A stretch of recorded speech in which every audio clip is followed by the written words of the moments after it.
जागृत जीवन जगुनी जिज्ञासा जागती ठेवूया जगती विषय असो स्थूलाचा सूक्ष्माचा देव वाखरी प्रगती पृच्छा करुनी साधू जिज्ञासेची तशीच परिपूर्ती देवकृपे सर्वांना लाभो इह पर दोहोत श्रेष्ठ गती.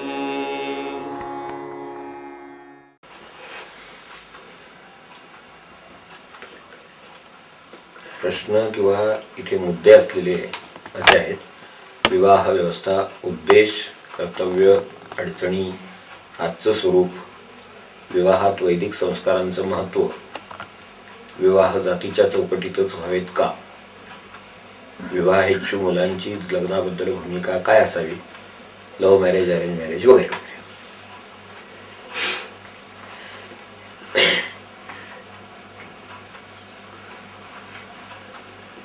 समाजाच्या धारणा करणाऱ्या ज्या अनेक व्यवस्था आहेत त्यामधली अत्यंत महत्त्वाची व्यवस्था ही विवाह व्यवस्था ही आहे. तेव्हा तिच्याकडे बघण्याचं आपला दृष्टिकोन व्यवस्थेचा आहे की व्यक्तिगत सोयी गैरसोयीचा आहे हे प्रथम ठरवा.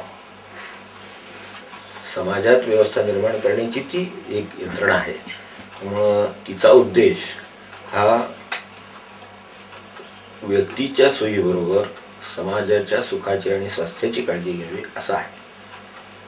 समाजाचे सुख आणि त्याची व्यवस्था यांची काळजी घ्यायची हा त्या विवाह व्यवस्थेचा मूळ उद्देश आहे.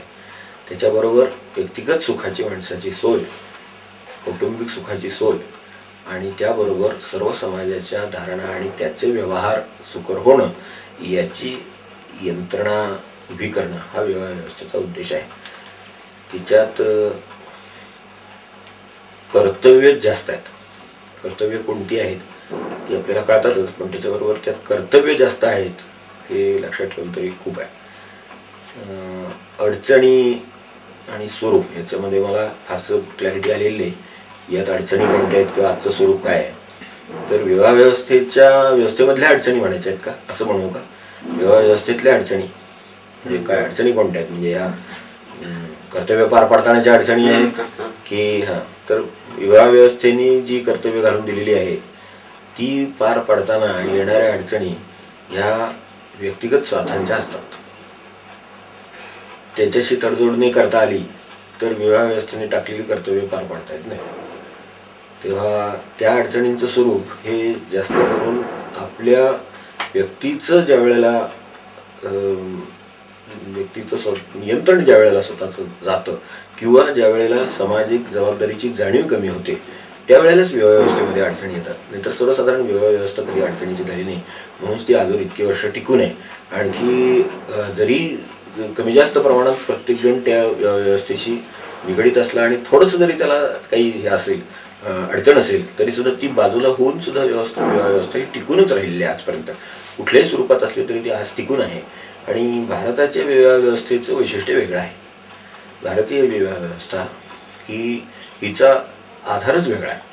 इतर कुठल्याही देशातल्या विवाह व्यवस्था पाहिल्या तर त्याच्यापेक्षा ह्या विवाह व्यवस्थेचं स्वरूप हे पुढे जो प्रश्न विचारलेला आहे वैदिक संस्कारांचं महत्त्व तर त्याच्याशी निगडीत आहे. तर तिचं स्वरूप हे माणसाच्या आयुष्यात जन्माला आल्याबरोबर त्याच्यावर जे संस्कार सुरू होतात ते त्याच्या अंत्यसंस्काराने संपतात. तर असा सबंध जीवनाकडे बघण्याचा वैदिक धर्माचा दृष्टिकोन आहे. तो मनुष्य जन्माच्या वेळेला सुद्धा किंवा त्याच्या आधी सुद्धा संस्कारित होण्याची प्रक्रिया सुरू होते. जन्माला येण्याच्या आधी मनुष्यावर संस्कार करण्याची प्रक्रिया सुरू होते. ती त्याच्या अंतिमतः तो देह सोडून गेल्यानंतर राहिलेले संस्कार करून ती संपते. त्यामध्ये वाटेत विवाह हा एक संस्कार आहे. त्यामुळे तिचं महत्त्व आपल्याला वाटतं एवढं त्यांनी जास्त दिलेलं नाही. त्यांच्या दृष्टीने शिक्षणाला पण महत्त्व आहे, त्यांच्या दृष्टीनं ह्या सगळ्या ब्रह्मचर्यालाही महत्त्व आहे, त्यांच्या दृष्टीनं वानप्रस्थालाही महत्त्व आहे, अशी सगळ्याच आश्रमांना महत्त्व आहे. तसं विवाह हा त्यातला एक संस्कार आहे. त्यामुळे या सगळ्या संस्कारामध्ये त्याला असलेलं स्थान, जर 16 संस्कारांचं आयुष्य मानलं तर त्यातलं एक 16 झालं. त्याची व्याप्ती जरी उरलेल्या 4 आश्रमावर पडत असली, आश्रम व्यवस्थेमध्ये पहिला आश्रम सोडला तर दुसऱ्या आश्रमापासून उरलेले 3 आश्रम हे सगळे या विवाह व्यवस्थेपासून सुरू झालेले आहेत. त्यामुळं 3 आश्रमावर त्याचा प्रभाव असला तरी संस्काराच्या दृष्टीने एक 16 महत्त्व त्याला संस्कार म्हणून दिलेलं आहे. यापेक्षा त्याला महत्त्व देण्याचा उद्देश आपल्याकडे यात नाही. म्हणूनच संस्काराने जी गोष्ट ठरणार ती गोष्ट हिताचा विचार करूनच ठरवली जाणार. त्या व्यक्तीच्या उद्धाराच्या हिताची व्यवस्था आहे संस्कार. व्यक्तीच्या उद्धाराच्यासाठी हिताची व्यवस्था निर्माण करणं हे संस्कारांचं मूळ उद्दिष्ट आहे. म्हणून जन्माच्या आधीपासून सुद्धा श्रवणापासून ध्यानापासून सर्व संस्कार घेण्याची पद्धत आहे. ते आधीच आहेत. जन्म झाल्यावर सुद्धा जीवाला सुरुवात झाली असं मानलं जातच नाही. जन्माच्या आधीपासूनच जीवाची सुरुवात झालेली असं मानलं जातं. म्हणून तिथपासून त्याच्या हिताची काळजी घ्यावी अशी, म्हणून मी मागे आपल्याला उपनिषदातली यातली गोष्ट सांगितली ती मागे की शिक्षणाला उशीर झाला, 5व्या वर्षी ती घेऊन आली, तेव्हा या मुलाला शिकायला 6 वर्ष उशीर झाला असं ऋषींनी मारला. तेव्हा त्याचं शिक्षण सुरू व्हायला पाहिजे होतं आधीच. आता तो 5 वर्षाचा झाला, 6 वर्षापूर्वी शिक्षण सुरू व्हायला पाहिजे होतं अशी ऋषींची कल्पना आहे. यावरून कल्पना येईल की त्यांना ते कसं बसवायचं आहे. मग आता इतकी जो जी संस्कृती काळजी घेते ती विवाहाकडे काय दृष्टीनं पाहिजे याची कल्पना आपल्याला येऊ शकेल. तर त्या दृष्टीनं संस्काराचं स्वरूप हेच त्या विवाहाचं मूळ स्वरूप आहे. त्यामुळे त्याच्यापेक्षा आज त्याला जे बाहेर आलेलं आजचं स्वरूप जे म्हटलेलं आहे ते वरती शब्द, तर आजचं स्वरूप हे एकमेकांची 2 माणसांची एकमेकांच्यासाठी सुखासाठी केलेली अरेंजमेंट एवढंच स्वरूप राहिले. त्यामध्ये संस्कारही राहिला नाही, बाकीची माणसंही राहिली नाही, सामाजिक जबाबदारी राहिली नाही. त्यामुळे दोघांना अरेंजमेंट चालली तोपर्यंत त्यांनी चालवावी, नाही चालली की मोडू नये असं स्वरूप त्याला आज चाललं. विवाह व्यवस्थेचं आजचं स्वरूप काय आलेलं आहे, म्हणजे जे आपल्याकडं अतिक्रमण होते किंवा इम्पोर्ट होते ते स्वरूप काय आहे किंवा तिकडे काय आहे, तर तिकडे फक्त एकमेकांच्या सोयीचा प्रश्न आहे. एखाद्या पार्टनरशिप असते, वाटली वर्किंग आहे तर ठेवावी, नसेल तर मोडावी मोकळावं, इतकं ते स्वरूप आहे असं वाटतं. तर संस्काराचा ह्याच्या भाषेत हे मुळतच नाही काही. तर त्यामुळं आजचं स्वरूप आलेलं आहे हे अगदी क्षुद्र स्वरूपाचं त्याचा आजचा स्थिती आहे.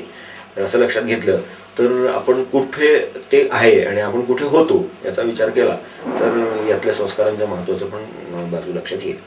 आता विवाह वैदिक संस्कार त्याच्यात इथे असं अपेक्षित आहे की वैदिक संस्कार याच्यामध्ये वेदांनी ते घालून दिले हे तर बेसिक आहे, पण त्याच्याबरोबर त्यांनी कोणकोणत्या गोष्टींची सोय त्याच्यात करून ठेवली.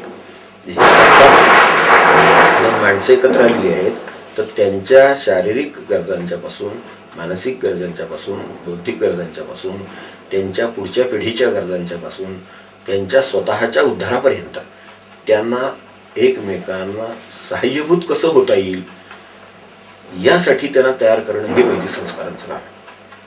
त्यांना ह्या सर्व प्रक्रियेत सहाय्यभूत होता आले पाहिजे. म्हणजे माणसाच्या मुक्तीला सुद्धा, पत्नीच्या मुक्तीला पतीने किंवा पतीच्या मुक्तीला पत्नीने सहकार्य कराव्यापर्यंत हे सगळं आहे. एवढं त्यांना संस्काराचं महत्त्व सांगायचं आहे. आणि आपल्या जीवनात असलेल्या प्रत्येक गोष्टीला योग्य ते स्थान द्यावं अशी पण त्याच्यात अपेक्षा आहे. म्हणून हे सगळे मंत्र वेगळ्या प्रकारचे आहेत. ते सप्तपदी घातली, हे घातलं, हे सगळं कशासाठी घातलं की प्रत्येक पावलाला काहीतरी शिकावं लागतं. आणि प्रपंचात तुमची इच्छा असो वा नसो, तुम्ही 7 पावलं टाको वा न टाको, तुम्हाला ते शिकावंच लागतं. आणि जर शिकलं नसलं तर पहिल्या पावलापासूनच संघर्ष सुरू होतो. याचं कारण का, तर 7 पावलात जे शिकायचं होतं ते शिकलेलंच नाही. संस्कारात जे शिकायचं होतं ते जर शिकलं असतं पहिल्या पावलात दुसऱ्या पावलाला संघर्ष करायचे कारणच पडलं नसतं. कारण याचा सेटअपचा अर्थ काय आहे ते मला आधीच कळलेलं आहे.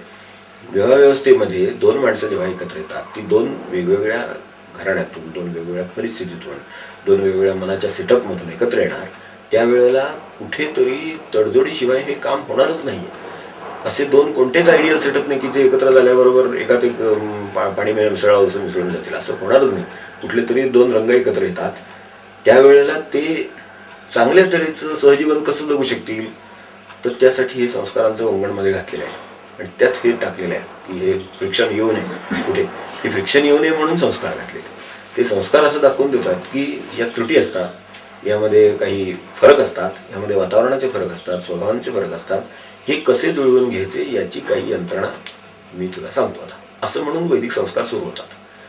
म्हणजे तुमच्या जीवनात आईबाबांना स्थान असतं हे बरोबर आहे, पण तुमच्या जीवनात सासू सासऱ्यांचं स्थान तुम्हाला अजून माहीत नाही, ते आता शिका. आईबाबांचं स्थानाचं स्वरूप वेगळं आहे आणि वयाने आणि त्या अंतराने जरी हे एवढ्याच वयाचे असले आणि एवढ्याच अंतराचे असले तरी त्यांच्याशी येणारा संबंध हा वेगळा आहे. तर त्यावेळेला तुम्हाला त्यांचा मुलगा हा त्यांच्या संस्कारातून वाढून आलेला आहे, पण तुम्ही तुमच्या आईबाबांच्या संस्कारातून वाढून आलेले आहात. तर अशा वेळेला यांना तुमचे सगळे वागण्याचे मुद्दे बरोबर वाटतीलच असं नाही. जिथे त्यांच्या मुलाचं सर्व त्यांना बरोबर वाटेल कारण त्यांच्याच संस्कारात वाढलेलं आहे, तिथे दुसऱ्याच्या कोणीतरी आईवडिलांनी वाढवलेली मुलगी ही त्यांना बरोबर वाढली आहे असं वाटेल अशी खात्री नाही. तर या वेळेला तुम्ही काय करणार ते सांगण्यासाठी हे संस्कारांची बाजू आहे. म्हणजे इथपासून सुरुवात होते. घरात आल्याबरोबर जी जी माणसं भेटणार ती प्रत्येक जणाची भूमिका काय असते आणि त्याच्याबद्दलची आपली भूमिका काय असावी हे सांगण्यात संस्कार सुरू करतो. आणि हे संस्कार जे सुरू करतो त्याचा उपयोग नंदेशी काय संबंध असावा, ह्याच्याशी काय संबंध असावा, दिराशी काय प्रकारचा संबंध असावा, ती काय पद्धतीनं जावेशी राहावं, कारण तिचा अधिकार कोणता तो आपण कसा समजून घ्यावा, ती कोणत्या वातावरणातून आली, तिने याच्यात काय शिकून घेतलं, मी काय शिकून घ्यावं, हे जे सगळं आहे हे सगळ्याची शिक्षणाची प्रक्रिया संस्कारामधून सुरू होती. म्हणून आत्ताचे वैदिक संस्कार हे त्या ठिकाणी येणाऱ्या व्यक्तींना त्यांचं जीवन सुसंवादी किंवा सहजीवन व्हावं आणि ते स्वतःला आणि इतरांना सुखाचं व्हावं यासाठी त्यांना प्रशिक्षित करण्याची पद्धत आहे. हे संस्कार प्रशिक्षित करण्याची पद्धत आहे आणि त्यातही त्यांच्या त्यांच्या व्यक्तिमत्वांना सुद्धा पुढे नेण्यासाठी, कारण शेवटी ही बाकीची सगळ्यांचे व्यवस्थित झाल्यानंतर तुम्ही दोन राहता, त्यातून तुम्ही राहणाऱ्यांनी पुन्हा एकमेकांची कसं वागावं याचा अधिक खोलात विचार त्यात केलेला आहे. आणि म्हणून त्यात हे मंत्र येतात की 10 वर्ष झालं की तू त्या नवऱ्याची आई हो असा मंत्र संस्कारात आहे. 10 वर्ष झाल्यानंतर बायकोनी नवऱ्याची आई म्हणून राहायचं आहे असा रोल तिला दिला. म्हणजे त्यांच्या प्रेरणांना त्यांनी कुठे स्टॉप दिलेला आहे ते कळले बरोबर, आणि त्यांच्या प्रेरणांना त्यांनी काय वळण द्यावं हे पण दिलेलं आहे. आणि याच्यामुळे पुढच्या सगळ्या पिढींच्यावर किंवा वातावरणावर होणारे संस्कारांचे जे परिणाम आज निर्माण झालेले आहेत ते त्यांनी तिथंच ओळखून थांबवलेले आहेत. त्यामुळे हा प्रश्नच पडणार नाही ती तिची आई म्हणूनच वावरेल पुढे, कारण त्याची तशा तऱ्हेच्या त्याची आवश्यकता त्या संस्कारामध्ये त्यांनी आधीपासूनच ओळखून तरतूद केलेली आहे. तेव्हा 10व्या वर्षी तो या पतीची आई हो असं तिला सांगितलेलं आहे. पत्नीचं तुझं कर्तव्य आणि त्यासाठी आवश्यक असलेला काळ तुला आता दिलेला आहे, तर त्यानंतर आता तू हा काळ बदलला, आता तुझा रोल बदल. आपल्याकडे नेहमी व्यक्तीच्या विकासात, समाजाच्या विकासात प्रत्येक ठिकाणी आपापले बदलत जाणारे जे रोल असतात त्या सगळ्याची नोंद घेण्याची एक प्रक्रिया आहे. आणि म्हणून हे आश्रम निघाले, नाहीतर हे आश्रम व्यवस्थेचं कारणच नव्हतं. कारण काय, जो तो मनुष्य शेवटी म्हातारा होणार, तो निवृत्त होणार, तो कधीतरी जाणार, हे सगळं ठरलेलंच आहे. मग एवढं वानप्रस्थून हे सगळं करायचं काय कारण आहे? तर त्याचे बदलणाऱ्या रोलचं त्याला भान देणं आणि बदलणाऱ्या रोलनुसार त्यांनी वागलं तर बाकीच्यांचं जीवन सुकर होणं, ही यंत्रणा या सगळ्या आश्रम व्यवस्थेमध्ये आहे. तशीच ती विवाह व्यवस्थेमध्ये आहे. त्यामुळे विवाह व्यवस्थेचं संस्कारांचं महत्त्व जास्त आहे. त्यातही अगदी म्हणजे विवाहाला धरून पुढे मुलांच्या बाबतीतले जे संस्कार आहेत ते सुद्धा, म्हणजे आपल्याकडे प्रत्येक व्यक्तीला त्याचं कर्म नेमकं सगळा भूषणापासून सगळा संस्कार दिलेला आहे.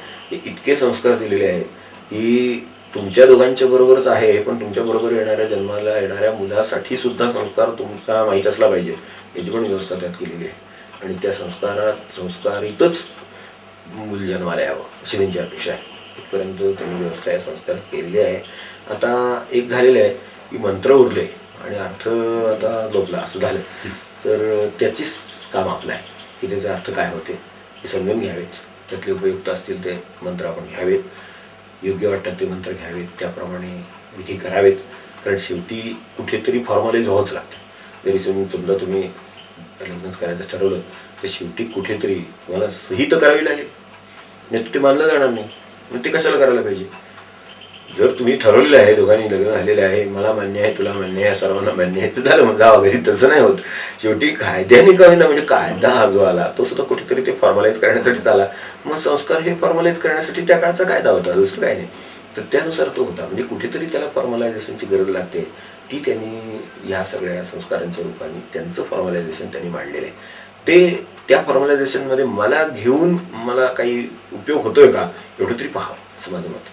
त्यात जे त्यांनी दिलेलं आहे ते संस्कारांच्या भाषेमधलं मला त्यातलं घेऊन माझ्या जीवनात आनंद पसरेल का दुःख पसरेल हे विचारण्याचं तरी निदान जबाबदारी माझी आहे. त्यात एक संस्कार दिलेला आहे, तो संस्काराचा मला पुढे उपयोग होईल का नाही एवढं तरी विचार करायचं काम माझं आहे. उपयोग होत नसेल तर बाजूला ठेवायचं हरकत नाही, पण मी विचारच केला नाहीये आणि ते मी करत नाही असं म्हणायला काय अर्थ नाही. हे सुशिक्षितपणाला आपल्याला शिवाय देणार नाही. त्यामुळे आपण निदान ते पाहावं. विवाह मंत्रांचे अर्थ देणारी पुस्तकं आज बाजारात उपलब्ध आहेत. स्वतंत्र विवाह संस्कार म्हणून पुस्तक उपलब्ध आहे. त्यामध्ये सगळे मंत्र दिलेले आहेत, त्याचे अर्थ दिलेले आहेत, कोणता कशासाठी आहे हे दिलेलं आहे. तर हे सगळे जे पुस्तक आहे ते आपलं हँडबुक आहे त्या विषयावरचं. त्यामुळे ते संस्कारांचं हँडबुक पाहावं आणि त्याच्यात बाबा मला हे पडत नाही तर ते करू नये. पण जर ते विचारपूर्वक केलेलं असेल त्यांनी तर त्यांच्या ज्ञानाला मान देऊन त्या गुंडाप्रमाणे करायला पाहिजे, कारण त्याचे परिणाम अशा तऱ्हेचे होत असतात. तर हे संस्कारांचं महत्त्व आहे. आणखी या ना त्या स्वरूपात संस्कार मनुष्याला स्वीकारावे लागतातच आणि संस्काराशिवाय तिथं पुढे जाताही येत नाही, हे तितकंच खरं आहे. कारण असंस्कारित मनुष्य पशु समान असतो हे आपण व्यवहारात बघतो. ज्याला कुठलाच संस्कार नाही तो मनुष्याच्या म्हणजे आपण आपल्या भाषेमध्ये ज्याला अडाणी असुशिक्षित असे जसे शब्द वापरतो तसं असंस्कारित शब्द आहे. तर तसे त्याची बाहेर व्हॅल्यू होते आणि ती सगळ्यांना अडचणीची ठरते, स्वतःला पण अडचणीची ठरते. हे आपल्याला व्यावहारिकदृष्ट्या अनुभवायला येतं. आत येणारा मनुष्य टकटक करून येतो, बेल वाजून येतो, हाक मारून येतो. हा साधा आत येण्याचा संस्कार झाला. ते एवढ्याच्या संस्कारात सुद्धा माणसाचे सुसंस्कारपणा जर कळत असेल तर एवढ्या मोठ्या संस्कारामध्ये काय असेल याची कल्पना आपल्याला येईल आणि एकदम मनुष्य आत्मा येतो. सगळंच घेतलं होऊ शकतं. तर ह्याच्यातला फरक काय आहे तो जर आपल्याला कळला तर विवाह संस्कारातल्या टप्प्यांचं महत्त्व नक्कीच कळेल. तर हे जातीच्या चौकटीतच असावेत का, विवाह मुळात कुठल्या तरी चौकटीत व्हावेत का असा प्रश्न आहे. ते कुठल्या तरी चौकटीत व्हावेत असं जर आपल्याला वाटत असेल तर मग कुठली चौकट असावी याचा आपण विचार करू. ज्याला चौकटीचाच संबंध वाटत नाहीये कशाशी त्याचा काही प्रश्न नाही आहे. म्हणजे माझ्या दृष्टीने प्रश्न असा नाही. माझ्या दृष्टीने प्रश्न असा आहे की बाबा कुठल्या तरी चौकटीत व्हावेत असं वाटतं का. आता संस्कारांची चौकटच आहे, संस्कारी चौकट नाही त्याची करण्याची. तशा तऱ्हेची वेगवेगळ्या चौकटी आहेत तर त्या चौकटीमध्येच ते व्हावेत. कार्यालयातच व्हावं का, झाडाखाली व्हावं का, पाण्यात खाली जाऊन व्हावं का, आकाशात करून व्हावं का, चौकटीचा विचार करण्यासारखा प्रश्न आहे. सगळे प्रकार करता येतो त्या म्हणून विचार करण्याची वेळ येते. हवेत जाऊन करावा का, चालेल प्रयत्न सगळे. तर याचा अर्थ मुळात तो चौकटीत व्हावा का. तो जर आपण संस्कार मानत असू तर तो चौकटीत व्हावा हे त्याचं उत्तर आहे. जर तो संस्कार नसेल आणि जर शो असेल एखादा तो कुठल्याही याच्यावर थिएटरवर लावला तरी चालण्यासारखं आहे. कारण तो शोच आहे, कुठल्याही थिएटरमध्ये मांडा नाही तो ओपन नाही अर्थ घ्यायला घ्या काय फरक पडत नाही. पण तो जो संस्कार असेल तर मग त्याच्यामध्ये अग्नीचा संबंध आहे, संस्कार असेल तर देवाचा संबंध आहे, संस्कार असेल तर मोठ्या माणसांचा संबंध आहे. हे सगळे संबंध त्याचे आहे कारण तो चौकटीतला आहे. तर आता ह्याच्यात इथे विचारलेल्या प्रश्नामध्ये जातीच्या चौकटीचा प्रश्न आहे, ते पण त्याच्यात निवडीच्या बाबतीत असलेला एक महत्त्वाचा प्रश्न आहे. तर जातीच्या चौकटीत व्हावा का, तर तो मुळात चौकटीत व्हावा हे मला पटतं. हे त्यातलं काय चौकटी अनेक आहेत त्यातली जात ही चौकट आहे. तेव्हा जातीच्या चौकटीत करण्याचा उद्देश काय होता ते आपण समजून घेऊ. किंवा जातीच्या चौकटीत ठेवण्याचं कारण काय होतं तर सर्वसाधारणपणे जातींचे एकमेकांच्यावर म्हणजे स्वतःवर असलेले संस्कार होते बघा. त्या जातीचा त्या जातीतल्या माणसांच्यावर असलेला संस्कार हा समान होता. समान संस्काराची माणसं जरा सुसंवादीपणे राहतील आणि प्रगती करतील अशी कल्पना होती. म्हणून जातीत लग्न केलं तर फारशी अडचण येणार नाही अशी कल्पना होती त्याच्यामध्ये. आता सगळीकडेच टीव्ही घुसला आणि कुठल्याच कोणावर काय संस्कार जर राहिला नाही उद्या तर कुठल्या जातीने कुठल्या लग्न ह्या चौकटीला काय अर्थच राहिला नाही. मूळ कल्पना अशी होती की एक जातीची माणसं म्हटल्यानंतर ती अमुक एका पद्धतीने राहतीलच अशी खात्री होती. तर ती खात्री ह्या सगळ्या व्यवहार करताना बघितली जात होती.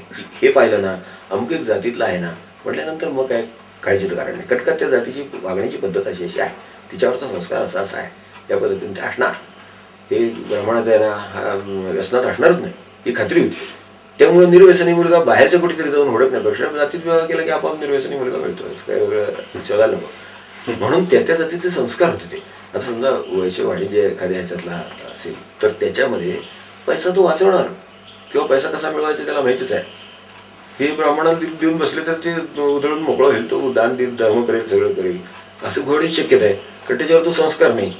पण जो समजा एक व्यापारी आहे, त्याला जर मुलगी द्यायची झाली तर व्यापाऱ्याला दिली, तर ती व्यापाऱ्याच्या घरात मुलगा वाढलेला आहे, त्यामुळे त्याला माहिती आहे 2 रुपयाला 2 रुपये कसे जोडायचे.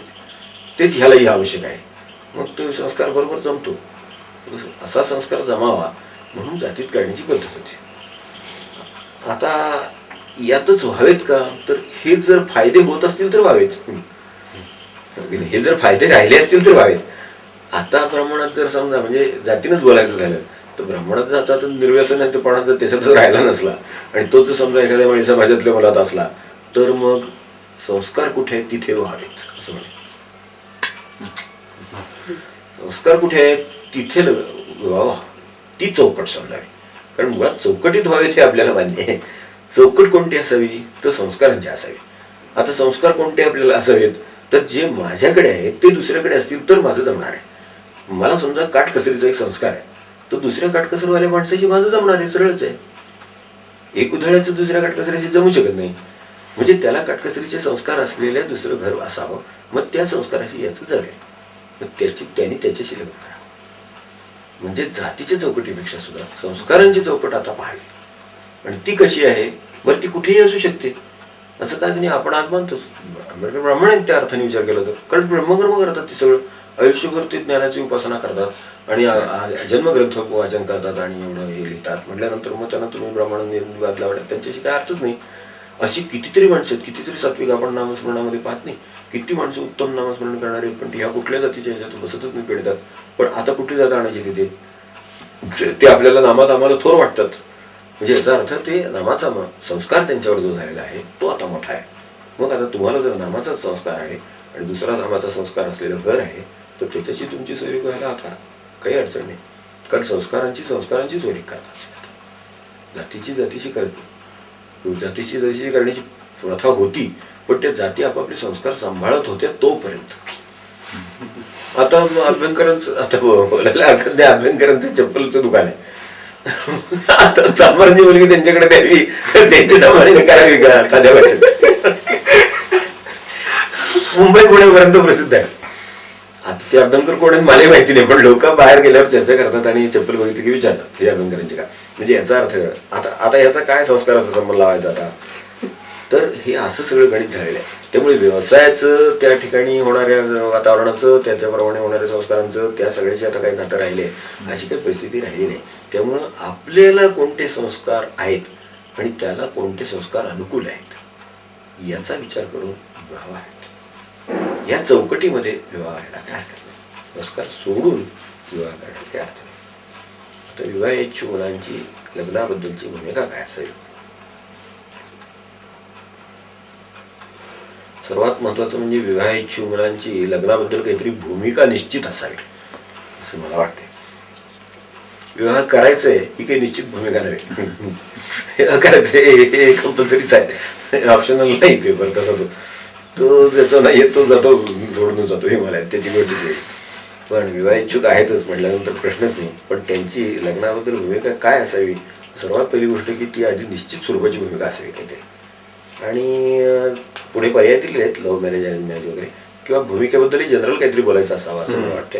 भूमिका काय असावी, तर याच्यातलं सगळ्यात महत्त्वाचं आहे की विवाह ही एक जबाबदारी आहे याची जाणीव पहिल्यांदा आहे का, हा भूमिकेतला सगळ्यात महत्त्वाचा विषय. कारण जबाबदारीची जाणीव नसताना केलेले विवाह हे दोघांच्या दुःखाला कारणीभूत होणारे विवाह आहे. तर त्या दृष्टीने आता तुम्ही मगाशी संस्कारांचा प्रश्न विचारला. संस्कार विवाहाच्या संदर्भात काही संस्कार असतात किंवा संस्काराची काही चौकट असते याची जाणीव असली, त्याची निर्माण होणाऱ्या जबाबदारीची जाणीव असली, संस्कार असले काय नसले काय तर काय होईल याची जाणीव असली तर ती तुमच्या भूमिकेत महत्त्वाचं भाव आहे. त्यामुळं भूमिका निश्चित करण्यापूर्वी ही सगळी माहिती आपल्याला आहे की ही जी भूमिका आहे तिच्यामध्ये जबाबदारीची जाणीव आहे का. म्हणजे आपण हा जो व्यवहार करायचा ठरवला, विवाह इच्छुक मुलांनी विवाह करण्याचा जो व्यवहार करायचा ठरवला आहे, निर्णय घेतला, तर त्या निर्णयामध्ये कोणत्या गोष्टींचा विचार आपण केला. ह्याच्यात कसं असतं, काही गोष्टी अल्लडपणा, अज्ञान, अनावधान, आकर्षण असे 4-5 मुद्दे असे आहेत की जे तुम्हाला चटकन भेटतात पण पुढे उपयोगी पडत नाही. तर हे त्या भूमिकेत नसावे. त्या भूमिकेत काय काय असावं असं. दुसरं, जाण, जबाबदारी, गरज, संबंध आणि उदाहरणार्थ आता एक मूल्य, मूल्याचं रक्षण. प्रेम हे एक श्रेष्ठ मूल्य आहे, तर त्याचं रक्षण करण्यासाठी तुम्ही हे काही करता आहात का, हे भूमिकेत असं. आता कसं आहे, हे सगळे गंभीर मुद्दे असले तरी ह्या मुद्द्यांच्या बरोबरीनं आपले सगळे व्यवहार चालणार ना. आता एक 2 अल्लड मुलं आहेत, शाळेतली मुलं आहेत समजा, आणि त्यांनी लग्न करायचं ठरवलं, तर बालाबालीचं लग्न काय, त्यांचं लग्न काय, फार मोठा फरक अंतरात नाही आहे. तसं आहे, ती 4-5 वर्षाची, 10-12 वर्षाची, एवढाच फरक आहे. मग ह्याला तुम्ही विवाहाची भूमिका वगैरे यांच्या बाबतीत काही प्रिस्क्राईब करू शकाल का? त्यांना तो व्यवस्थित कळलेला नाही, त्यांच्या तो विषयात लक्षात आलेले नाही अजूनही. तर त्यांच्या बाबतीत भूमिका संबंध म्हणजे अल्लडपणाला विवाहाची भूमिका असत नाही, आणि ती नाहीच आहे. म्हणूनच ते हे अडचण पुढे निर्माण होणार आहे. तर ते नसावं, या दृष्टीने अल्लडपणा आहे म्हटलं. अनवधान आहे, अनुकरण आहे, असा मुद्दे. अनुकरण आहे, मी कुठला तरी सिनेमा बघितला, त्यांनी शाळेमध्ये लग्न ठरवलं होतं, त्यांनी कॉलेजमध्ये लग्न ठरवलं होतं, म्हणून मी ठरवतो आहे, असे काहीतरी ते अनुकरण असतं. तर अनुकरणातून आलेलं लग्न, त्यांचं लग्न ते संपलं की त्यांना पैसे मिळतात तिकडे, आपल्याला पैसे उभे करावं लागतात असं लग्न केलं म्हणजे. अच्छा संपे. त्यांनी ते एकदा लग्नाचं नाटक झालं त्यांचं, ते आपापले 5-5 लाख रुपये घेऊन जातात, पुढे त्यांना दुसरं लग्न करायचं असते. आपल्याला काही दुसरं नाही, हे पहिलंच निभावताना कठीण आहे. म्हणजे जे अनुकरणातून झालेलं जर असेल तर ह्या मॅरेजमध्ये काय होईल, म्हणजे ते अनुकरणातून झालेलं लग्न असं स्वरूप नाही आहे त्याचं, ते अल्लडपणाचं स्वरूप नाही आहे. की नाही, अनवधानाने मी काय कबूल करून बसलो मला काय माहीत नाही, असं पण स्वरूप त्याचं असतं का म्हणजे. कारण ते मी त्याला शब्द दिला, शब्द देऊन बसलो, मला कल्पना चालली मी काय शब्द देतोय, आता तिला हवं कसं म्हणू, आता तिला नाही कसं म्हणू, हे जे पुढचे सगळे प्रश्न, हे लव्ह मॅरेज आणि मॅरेज सगळं त्याच्यातच घेतात. तर ते जे सगळे प्रश्न आहेत त्या ह्या भूमिका निश्चित नसल्यामुळेच निर्माण झालेले आहेत, किंवा निश्चित भूमिकेची कल्पना नाही आहे. म्हणून की आपण काय स्वरूपाचं ट्रान्झॅक्शन हे हातात घेतलेलं आहे याची भूमिका नसल्यामुळं हे निर्माण झालेले प्रश्न आहेत. तर ते अनवधान त्याच्यामध्ये असू शकतो, अल्लडपणा असू शकतो, नंतर मगाशी म्हटल्याप्रमाणे अनुकरण असू शकतं, तर आकर्षण असू शकतं, अहंकार असू शकतो.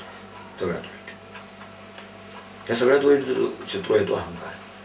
अहंकार काय असतो, तर माणसाला कुणीतरी रेकग्नाइज केल्यामुळे होणारा आनंद हा अहंकाराला होणारा सर्वात मोठा आनंद आहे. तो अहंकाराने रेकग्नाइज होतो मनुष्य. कोणतरी मुलगी समजा एखाद्या मुलाला दाद देते काहीतरी, तर त्यावेळेला त्याला मला दाद मिळाली आणि कुणीतरी मला दाद दिली याचा एवढा आनंद झालेला असतो की तो लग्नच काय तिला उचलून घ्यायला तयार होईल त्या क्षणी. पण हे जे काय आहे हे त्याला आयुष्याला पुरणार नाही, की नाही. हे जे आत्ता निर्माण झालेलं जे प्रेम आहे हे केवळ त्या अहंकार सुखावल्यामुळे निर्माण झालेलं प्रेम आहे. आता त्या अनेक मुलींचं असं आहे की त्यांना कुणीतरी चांगलं म्हटलंय, तू खूप छान आहे, एवढ्यावरच ते लग्न करायला तयार झालेली आहे. ती छान आहे का नाही हा वेगळाच मुद्दा आहे, पण हा तिला म्हणाला त्याच्यामुळे तिला बरं वाटलं, बस एवढ्यावरच ती इमारत उभी आहे. आता ती छान नाहीये मुळामध्ये, ते त्याच्यानंतर लक्षात येणारच. आणि मग त्यावेळेपुरतं तिला काय वाटणार की हा म्हणतोय तर काय हरकत आहे करायला, की झालं ते लग्न, आणि मग पुढे मग ते सगळी पंचायत निर्माण होती. तर अशा तऱ्हेचं जे आहे ना, ही म्हणून ही अडचण आहे ह्याच्यातली की लग्नांच्या बाबतीत अहंकाराची अडचण मोठी आहे. काही ठिकाणी एखाद्याला कोणी घरात हे करत नाही, रेकग्नाइज करत नाही, मित्र कोणी रेकग्नाइज करत नाही, असं करत नाही. अशा वेळेला कोणीतरी एखाद्या सहानुभूती मिळते, त्याचा एक आनंद वाटतो माणसाला. आणि त्यापोटी मनुष्य त्याला असं वाटतं की हेच आपल्याला आयडियल आहे. पण हे आपल्याला आयडियल कशासाठी आहे, की आपल्याला फक्त प्रोत्साहन देण्यासाठी आयडियल आहे, हे आपलं आयुष्य चालवण्यासाठी आयडियल असेलच असं नाही. हे भूमिकेत कुठेतरी पाहिजे आपल्याला.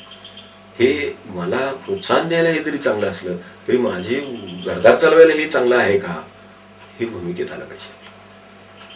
तर ते लग्नाचे योग्य झालं नसेल तर तुम्हाला प्रोत्साहन देणं एवढं त्याचं काम आहे, आणि ते त्यांनी रोल करा असं स्वरूप याचं आहे. तेव्हा अहंकारापर्यंत हे सगळे मुद्दे ह्याच्यात आहे. दुसऱ्या बाजूनी चांगले मुद्दे भूमिका काय असावी, तर जाण आहे त्याच्यामध्ये. म्हणजे आता हे लव्ह मॅरेजचं हे पण घेतो याच्यात, कारण ती भूमिका काय असावी त्याच्यामध्येच हा प्रश्न आहे मला वाटतं टाकले. लव्ह मॅरेज असावं काय अरेंज मॅरेज असावं, मॅरेज असावं याबद्दल तर आपलं काही दुमत नाही, त्यामुळे आता प्रश्न एवढाच आहे कोणता आपल्याला अरेंज की लव्ह मॅरेज. काय लव्ह मॅरेज असायला काहीच अडचण नाही, प्रेमविवाह ही काही वाईट गोष्ट नाही, ती खूप चांगली आहे. म्हणजे माणसाला जी गोष्ट लग्नानंतर सुद्धा करता येत नाही ती आपल्याला आधी करता येते, ती परत त्याच्यात रेकग्नाइज करण्यासारखी गोष्ट आहे. त्यामुळे लव्ह मॅरेज हा असावा आवश्यक. फक्त ज्यांना विवाहानंतर सुद्धा आपण प्रेम करत राहू याची खात्री वाटेल त्यांनी लव्ह मॅरेज करा, असं आपलं माझं त्याच्याबद्दल मत आहे. विवाहाच्या आधी करतोय म्हणून तर लव्ह मॅरेज म्हणायची वेळ आली, पण विवाहानंतर सुद्धा आपण प्रेम करत राहू याची ज्यांना खात्री वाटत असेल त्यांनी लव्ह मॅरेजच करावं असं माझं मत आहे. कारण त्यातल्या त्यात लव्ह मॅरेज हा अधिक चांगला मॅरेजचा प्रकार आहे असं मला वाटतं. अरेंज मॅरेजमध्ये इतरांच्याकडून फोर्स आहे, इतरांचे संस्कार, त्यांची मतं, त्यात मागची पिढी, पुढची पिढी, हे सगळे त्यात गोष्टी येणार आणि त्यातल्या बऱ्याचशा त्यांच्या चुकीच्या असतात हेही आपल्याला माहीत आहे. तर असे सगळे काही अगदी सुजाण सुबुद्ध सगळे जर समजा आलेले असतील तर अरेंज मॅरेज बेस्ट, पण ते असण्याची शक्यता कमी असल्यामुळे लव्ह मॅरेज बेस्ट हे सगळ्यात चांगलं. तर त्या ते कोणत्या दृष्टीने चांगलं आहे ते पण सांगतो की त्यामध्ये कसं आहे, एक जबाबदारीची जाणीव आहे. आपण निर्णय घेतलेला आहे तर तो आपल्याला निभवायचा आहे याची ज्याला जबाबदारीची जाणीव आहे त्यांनी लव्ह मॅरेजच करावा. निर्णय आपण घेतलेला आहे तर तो तडीला लावण्याची जबाबदारी, म्हणजे लग्न होईपर्यंत नव्हे, नंतर मुख्य नंतर तडीला, लग्न होईपर्यंत कुठं यवतेश्वरला जाऊन सो तडी लावता येतं त्याचं काही विशेष नसते, ते काय समुद्रकाठी जाऊन सो तडी लावता येतं त्याचं नाही प्रश्न. प्रश्न कुठे लावता येतं की त्याच्यानंतर तुम्ही तो तडीला लावू शकाल याची जाणीव आहे. तर ती ज्याला आहे त्यांनी ते, कारण लव्ह मॅरेजमध्ये ते आहे की त्याच्याबरोबर दुसरी गोष्ट की अंडरस्टँडिंग आहे, एकमेकांचे गुणदोष असतात. तर ते अरेंजमध्ये तुम्हाला कळतच नाही, हां एक मिनिट तुम्हाला कळणार नाहीत ना गुणदोष काय ते, पण तुमच्या लव्ह मॅरेजमध्ये तुम्हाला ते माहिती असतात की ही व्यक्तीजवळ हे आहे, हे आहे आणि ते एकमेकांना आपल्या जमणाऱ्या गोष्टी आहेत याची जाणीव आहे. त्यामुळे ती जाणीव जी आहे ती एकमेकांचं रिकग्नाईज करते, गुणदोष रिकग्नाईज करते. त्यात गुणच रिकग्नाईज करणारी जी मंडळी असतील त्यांनी लव्ह मॅरेज करू नये असं माझं मत आहे. गुणदोष रिकग्नाईज करणारी जी मंडळी असतील त्यांनी लव्ह मॅरेज करावं. कारण अशी व्यक्ती जवळजवळ नाही आहे की ज्याच्याजवळ फक्त गुणच आहे आणि ज्यांना असं वाटतं की हे खूपच गुण आहेत आणि माझ्याकडे पण खूपच गुण आहेत असं त्याला वाटतं, तर त्यांनी ते लव्ह मॅरेजच्या भानगडीत पडू नये असं मला वाटतं. कारण काय पुढचं जे आहे ते भयान आहे, पुढचं भवितव्य सगळं. तर त्यामुळे असे कोणणाऱ्यांनी करू नये, म्हणजे कोणी करावे तर कोणी करू नये ते सांगितलं. तर ज्याला गुणदोष आहेत याची कल्पना आहे आणि माझ्या ठिकाणी गुणदोष आहेत याची त्यांना कल्पना आहे आणि हे जे गुणदोष आहेत हे दोघांनाही मंजूर आहेत आणि ते दोन्ही असताना ते पुढे आनंदाने एकमेकांना विकासाकडे नेऊ शकतात, चांगल्या जीवनाकडे नेऊ शकतात असं ज्यांना वाटतं त्यांनी अवश्य लव्ह मॅरेज करा. तर त्यासाठी त्याच्या दोन्ही गोष्टींची त्यांना कल्पना आहे ना पुरेशी आणि ते त्यांना एकमेकांना सांभाळून घेण्यासारखे वाटतात ना, त्याने लव्ह मॅरेज करावं. आणखी लव्ह मॅरेजमध्ये एक चांगली गोष्ट आहे की माणसाच्या ठिकाणी प्रेम करण्याची एक जबरदस्त ताकद आहे, तर ती त्याच्या लवकर लक्षात आली ही चांगली गोष्ट आहे. प्रेम करण्याची एक ताकद आहे, कारण प्रेम हे सर्वश्रेष्ठ मूल्य आहे. आकर्षण हे कनिष्ठ मूल्य असलं तरी तिचं जी परिपक्व स्थिती आहे ते प्रेम आहे. तर त्या ठिकाणी त्याग आहे, त्या ठिकाणी सगळंच आहे. प्रेमामध्ये प्रेम एक गुण घेतला की त्यात सर्व गुण आले बाकीचे. प्रेमामध्ये कृतज्ञता आहे, प्रेमामध्ये निरपेक्षता आहे, प्रेमामध्ये त्याग आहे. काय तुम्ही म्हणाल ते गुण त्या प्रेमामध्येच आहेत, म्हणून एका प्रेमामध्ये सगळं गाठता येतं. तर अशी प्रेमाची ज्याची व्याप्ती झालेली आहे त्याला लव्ह मॅरेज करण्याशिवाय पर्यायच नाही आणि ते करावंच. फक्त या स्थितीला असायला पाहिजे की प्रेम म्हणजे त्यात बाकीच्या सर्व गुणांचा अंतर्भाव होतो याची जाणीव असावी. नाहीतर प्रेम आहे पण हे जमत नाही, ते जमत नाही, ते जमत नाही, ते जमत नाही, हे माझ्या अपेक्षा आहेत, ते माझ्या अपेक्षा आहेत, त्या पुऱ्या होत नाही, त्या पुऱ्या होत नाही, त्या पुऱ्या होत नाही, ते प्रेम नाहीच आहे. कारण प्रेमात ह्यातलं काहीच येत नाही. प्रेमामध्ये फक्त प्रेमच येणार, त्यात अपेक्षा येणार नाही, स्वार्थ नाही. तुम्हाला काय बाळगताच येत नाही तुम्हाला, फक्त म्हणजे जसं एक भगवंतच तुमच्यावर प्रेम करतो कसंही असला तरी तसंच ते करावं लागणार आपल्याला. तशी तयारी असेल तर मग लव्ह मॅरेज हा बेस्ट वे आहे. कारण बाकीची जी अरेंज मॅरेज आहे त्याच्यामध्ये प्रेम आपल्याला आणावं लागणार आणि करावं लागणार, यामध्ये आपलं आधीच आहे, त्यामुळे ते सोपं आहे उलट की नाही. अरेंज मॅरेजवाले ते म्हणणार हे तून ही ती की चला आता जाऊ आम्ही अक्षर टाकली की आम्ही मोकळे झालं, तर तसं त्यांचं होणार आहे. त्यामुळे तिथे धोके जास्त आहेत तसे अरेंजमध्ये. हे दोघे लव्ह मॅरेजमध्ये कमी आहे. फक्त लव्ह मॅरेजमध्ये जबाबदारी जास्त आहेत. आणि तिकडच्या बाजूला अरेंजची मॅरेज आहे त्यामध्ये तुम्हाला काही गोष्टी मिळतात. त्यांना जो 50 वर्षाचा विवाहाचा अनुभव आहे त्याचा तयार फायदा तुम्हाला मिळू शकतो. त्यामधले जे खाचखळी आहेत, धोके आहेत, किंवा त्यांना लग्न करताना काय चुकले ते ह्याच्यावरती दुरुस्त करता येईल असे जे त्यांचे काही जागा असतील त्या सगळ्या तुम्हाला आता हे करताना मिळू शकतात अरेंजमध्ये. आणि बाकीच्या व्यवहाराचा जो अनुभव आहे 25 वर्षाचा अनुभव त्यांच्या व्यवहाराचा जो असतो तो तुमच्या वाट्याला तयार स्वरूपात मिळतो की हे असं असं दिसतं तसं नसतं, हे अमुक असतं, नंतर हे पुढे पुढे ह्या अडचणी येतात, हे जे सगळं काय असतं हे सगळं त्यांच्याकडे कॅल्क्युलेशन हे तयार असतो. तर तो तुम्हाला रेडीमेड मिळतो. तर तो रेडीमेड मिळाल्यामुळे काही आपले तोटे टळतात, काही फायदे आपल्या सहजपणे पदरात पडतात. तर असे अरेंज मॅरेजमध्ये फायदे आहेत. तर आता आपली स्थिती कशी आहे त्याच्यावर याचं उत्तर आहे. यामधले जे प्रेम आहे ते आपल्याला तेवढं कळलेलं आहे का, त्यानुसार आपलं ते आहे का. तर हे पुढचं सगळं प्रेमामध्ये जबाबदारी येते ती आपल्याला ही आहे का, तयारी आहे का याची. कारण एकदा ते प्रेमाचीच वस्तू आहे म्हटल्यानंतर मग तिच्या बाबतीतलं सगळं तुम्हाला सोडून द्यायचं आहे. आणि ते जबाबदारीने एकदा आपण ठरवलेलं म्हणजे स्वतः ठरवलेलं स्वतः पार पाडायचं आणि पुढेही ते तसंच न्यायचं. ही जबाबदारी असते. मग त्याच्यामध्ये इतरांची मदत, इतरांचं काय पाठिंबा हे सगळं तुम्ही गृहीत धरायचंच नाही आहे. अशा अवस्थेत जगायचं आहे. तर ते आनंदात जगण्याची जी जबाबदारी आपल्यावर येत असते ती निभावण्याची तयारी जर असेल तर लव्ह मॅरेज ही यशस्वी असू शकेल. आणि इकडच्या बाजूला आपल्याला या लोकांच्या अनुभवांचे फायदे आहेत. त्यांच्या दुसऱ्या बाजूने तोटा म्हणजे की त्यांना ह्या पिढीतले अंतर, आजचे प्रश्न, आजचे हे त्यांना कदाचित त्यांना कळत नसेल, त्यांच्यापर्यंत ते जात नसेल. आजच्या आमचे काही अडचणी असतील ते त्यांच्यापर्यंत पोचत नसतील. पिढीचं दरीचं याचं अंतर असू शकेल, 2 पिढ्यातलं अंतर असू शकेल. तर ते जे असेल तर त्याचा तोटाही आपल्याला होण्याची शक्यता आहे. आता भूमिका काय असावी या सगळ्याचा विचार करून आपली भूमिका ठरवावी. यात आपण नक्की कुठे आहे मग त्याच्या आधाराने आपले निर्णय घ्या. मला 1-2-3 गोष्टी लक्षात आल्या होत्या की मुळात आपण मॅरेजकडे काय पाहतो ते आपल्याला व्यवस्थित माहिती असावं हे मात्र माझ्या दृष्टीने आहे. एक ती गरज आहे, जबाबदारी आहे, ते माझं कौटुंबिक किंवा सामाजिक कर्तव्य आहे. हे सगळे अँगल आपल्यासमोर आहेत का मुळातच. हे लव्ह मॅरेज करताना पण उपयोगी पडतील, अरेंज करायचं असेल तरी उपयोगी पडतील. ही एक गरज आहे. दुसरी गोष्ट ही एक सामाजिक आणि कौटुंबिक जबाबदारी मी पार पाडतोय. कारण ह्या सगळ्याला ती अँगल आहेत, त्याच्याशिवाय ते चालत नाही. सामाजिक ते कर्तव्य मी पार पाडतोय त्यामध्ये मी एक जबाबदारी एका जीवाची किंवा एका कुटुंबाच्या बाबतीतल्या माणसांची पण सगळ्यांची घेत असतो. तर तिची पण जाणीव याच्याबरोबर असावी.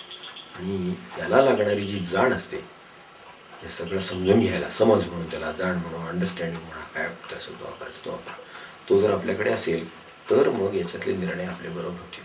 की गो बाय अरेंज वे, गो बाय लव्ह मॅरेज वे. ते गेला तरी ते तुम्हाला बरोबर सापडेल. हे करण्यासाठी सर्वसाधारण प्रेफरन्स द्यायचा म्हटला तर मी लव्ह मॅरेजला प्रेफरन्स देऊ, प्रोव्हाइडेड त्याची माहिती आपल्याला आहे. बरोबर. काहींचं कसं असतं की एक काहीतरी वेगळेपणा करायचा म्हणून एक लव्ह मॅरेज केलेलं असतं, किंवा दुसरं काहीच वेगळेपणा करण्यासारखं नसतो म्हणून केलेलं असतं. दुसरं काहीच आयुष्यात करण्यासारखं नाही. तर आता एक काहीतरी करूया आपण म्हणून एक लव्ह मॅरेज करून त्याने एक सेन्सेशन निर्माण जसं करतात तसं काहीतरी केलेलं असतं. तर त्याचा काय उपयोग नाही. ते त्याला खरोखरच तसं काही निर्माण आहे झालेलं आणि त्याच्या प्लस मायनसेसची कल्पना आलेली आहे. आणि त्याच्या प्लस मायनसेसची दुसरं मॅच होणारं कोणीतरी प्लस मायनस तिथे आहे. आणि त्याच्यामध्ये फार मोठी हानी तो पत्करत नाही. सामाजिक, कौटुंबिक किंवा रिलेशनशिपची फार मोठी हानी जर पत्करत नसेल तर ते करायला काय हरकत नाही. ते अधिक चांगलं आहे. कारण तुम्ही समजून एकमेकांना घेऊन ते सुरुवात केलेली आहे त्याची. म्हणजे ज्यांना बरोबर राहायचे त्यांनीच जर सुरुवातीला बरोबर राहून हे समजून घेतलेलं असेल तर अधिक चांगलं आहे. दुसऱ्या कोणीतरी तुम्हाला बरोबर आणायचं आणि मग तुम्ही समजून घेऊन ते मग राहायचं का नाही त्याच्यात मग प्रॉब्लेम यायचे किंवा मग त्याला दोषारोप ठेवायला बाकीची माणसं असायची. तर त्याच्यापेक्षा स्वतःच आपण हा एकत्र येऊनच हे ठरवलेलं असलं तर हा मार्ग म्हणून हा अधिक चांगला आहे. हा व्यक्ती स्वातंत्र्याचा मार्ग आहे अधिक माझ्या दृष्टीने. त्याला मी वेळ ठेवण्यासाठी देतो त्यामध्ये व्यक्ती स्वातंत्र्याला वाव आहे. जबाबदारीची जाणीव सामाजिक तर ते आहेच, तिथं आपण गृहीत धरलीच आहे. व्यक्ती स्वातंत्र्याला वाव देणारा हा मार्ग आहे, आणि इकडे हा थोडासा अनुभव आणि बाकीच्या सेटअप यांना वाव देणारा मार्ग आहे. त्यामुळे तसा वाव देण्याचा मार्गाचाच पाहिलं तर लव्ह मॅरेजची बाजू अधिक चांगली आहे. फक्त त्याच्या ठिकाणी लागणारी मॅच्युरिटी आणि जे सगळी बाजू सांगितल्या, परिपक्वतेच्या बाजू सांगितल्या, त्यात असाव्यात. या आकर्षणाचा विषय नाही, अनावधान नको, अल्लडपणा नको, सगळी सांगितलेली यादी जी आहे ती सगळी त्यात असावी. मग अधिक लव्ह मॅरेज अधिक चांगलं होईल, यशस्वी होईल. आणि आज जे लव्ह मॅरेज अयशस्वी दिसतात, साधारणपणे आज प्रमाण 70% मॅरेजेस लव्ह मॅरेजेस पुढे अयशस्वी होतात. त्याची कारणं ह्याच्यातच आहेत की ती परिपक्वपणे झालेली नसतात, ती ह्यातल्या कुठल्या तरी कारणापोटी घडतात. अनावधान असेल, अनुकरण असेल, अल्लडपणा असेल, जबाबदारीची जाणीव नसेल, नुसतेच गुण पाहिले असतील, अशा स्वरूपाच्या कुठल्या तरी कारणाने ती झालेली असतात, म्हणून ती अयशस्वी होतात. नाही तर ती अयशस्वी होतील असं काही म्हणायचं कारण नाही. ती यशस्वी होऊ शकतील अधिक, कारण तिच्यामध्ये स्कोप आहे, व्यक्ती स्वातंत्र्य आहे, त्यामुळे तुम्हाला निवडीची संधी आहे सगळी. तर असं असताना ती करणं अधिक चांगलं सगळा हा विषय आहे.